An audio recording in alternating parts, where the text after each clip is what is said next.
Video پسند آنے کی صورت میں لائک، کامنٹ اور شیئر کریں، ہمارے چینل کو سبسکرائب کریں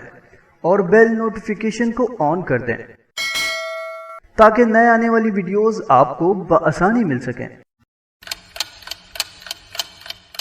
اپنی وفات سے قبل ایک باپ نے اپنے بیٹے کو گھڑی دکھاتے ہوئے کہا، یہ گھڑی تمہارے دادا نے مجھے دی ہے، یہ گھڑی 200 سال پرانی ہے، اس سے پہلے یہ گھڑی میں تمہیں دوں، میں چاہتا ہوں کہ تم یہ گھڑی لے کر سنار کے پاس جاؤ اور اسے کہو کہ میں یہ گھڑی بیچنا چاہتا ہوں اور اس سے اس گھڑی کی قیمت معلوم کرو۔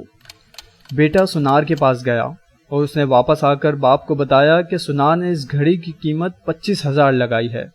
کیونکہ وہ کہتا ہے کہ یہ گھڑی بہت زیادہ استعمال شدہ ہے۔ باپ نے بیٹے سے کہا کہ تم اس گھڑی کو لے کر اب گروی رکھوانے والوں کے پاس جاؤ اور اس سے کہو کہ میں اس گھڑی کو گروی رکھوانا چاہتا ہوں اور اس سے قیمت معلوم کر آؤ۔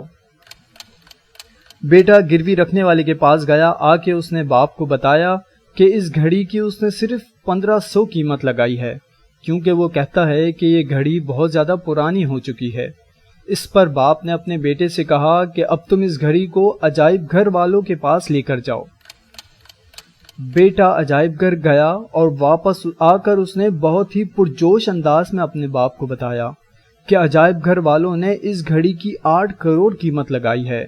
کیونکہ وہ کہہ رہے ہیں کہ یہ گھڑی بہت ہی نایاب ہے اور اسے وہ اپنے عجوبوں میں شامل کرنا چاہتے ہیں۔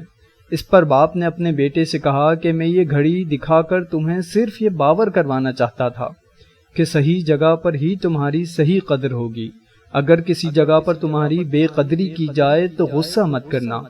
کیونکہ جو لوگ تمہاری قدر جانتے ہوں گے وہی تمہیں دل سے داد دینے والے ہوں گے، اس لیے اپنی صحیح قدر پہچانو اور اس جگہ پر کبھی مت رکنا